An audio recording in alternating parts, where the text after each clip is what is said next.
আসসালামু আলাইকুম দর্শক, আমি মোহাম্মদ ফয়সাল। আমি আজকে আপনাদের মাঝে রিমিনি অ্যাপসের মাধ্যমে কিভাবে ছবি 4K করা হয় সেই বিষয়ে আলাপ করব। আপনারা অবশ্যই আমার টাইটেল এবং থাম্বনেল দেখে বুঝছেন যে আমি কি বিষয়ে আলাপ করতে যাচ্ছি। আমরা সচরাচর সবাই ছবিটার পিকচারটা, নিজের ছবিটাকে একটু সুন্দর করে তোলার খুব আগ্রহ প্রকাশ করি। সেই ছবিটা 4K করব কিভাবে, রেভিনি অ্যাপসের মাধ্যমে সেই সিস্টেমগুলো আমি আপনাদের সামনে এখন তুলে ধরবো। তো আমরা ভিডিওটা দেখি। আর আমার ভিডিওটা সবাই অবশ্যই লাইক দিবেন, কমেন্টে জানাবেন। আর আমার যেহেতু নতুন চ্যানেল, আমার চ্যানেলটাকে অবশ্যই সাবস্ক্রাইব করে লাইক দিয়ে সাথে থাকবেন, যাতে সামনেতে গ্রো করতে পারি। তো আমরা সেই রেভিনি অ্যাপসের টিউটোরিয়াল ভিডিওটা দেখে নিই। দর্শক, আমি প্রথমে আপনাদের প্লে স্টোরে যেতে হবে। উপরে লেখা আছে প্লে স্টোরে যাওয়ার পরে আপনারা যে সার্চ অপশন আছে প্লে স্টোরের নিচের দিকে দেখবেন সার্চ অপশন, এখানে ক্লিক করে আমাদের রিমিনি অ্যাপসটার নাম লিখতে হবে।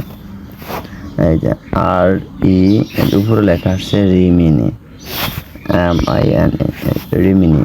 এই যে রিমিনি লেখার পরে যে অ্যাপসটা দেখতেন রিমিনি, এই ফটো, আমি এটা নামিয়ে রেখেছি আমার সুবিধার্থে। আপনারা এটাকে ইনস্টল করে নেবেন। তো এটা যেহেতু আমার নামানো আছে এটা, তো আমি এখন ওপেনে ক্লিক করব। ওপেনে ক্লিক করার পরে একটু টাইম নেবে, এটা স্টার্ট। একটু টাইম নেওয়ার পরে আমি টাইমটা স্কিপ করে দিচ্ছি সুবিধার্থে, ভিডিও ছোটো করার জন্য। তো গেট স্টার্টে ক্লিক করব। গেট স্টার্টে ক্লিক করার পরে এটা এরকম একটা ইন্টারফেস চলে আসবে। এখন হোয়াট ব্রিং ইউ হেয়ার, আপনি এখানে কি করবেন? এই যে কতগুলো দেওয়া আছে, আপনি এখানে কোনটা দেবেন? আমি এখানে দেব এনহ্যান্স ইউর ফটো। এই যে এটা 3 নাম্বারটা, এনহ্যান্স ইউর ফটো, আমি এটা নেব।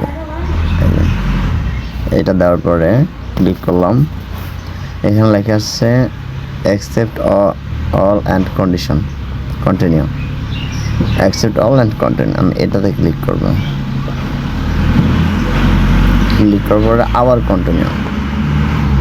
কন্টিনিউতে ক্লিক করব।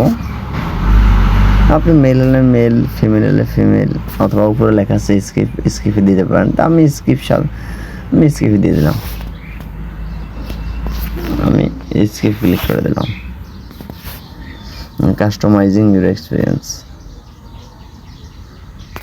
এখানে আপনার এটা হচ্ছে প্রো মডেল। তো আমরা প্রো মডেল, যদি আপনি মাসে টাকা দিয়ে প্রো মডেল করতে চান, আরও বিভিন্ন সেটিং পাবেন, তাহলে সেটা যদি সেভাবে করেন হবে। আর না হলে যদি ফ্রিতে করতে চান, তাহলে উপরে ক্রস চিহ্ন দেখা আছে, উপরে যে ক্রস, এটাতে ক্লিক করব।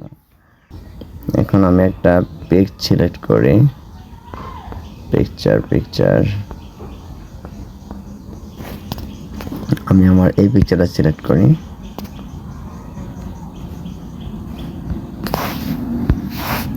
আমি আমার এই পিকচারটা সিলেক্ট করে নিয়েছি।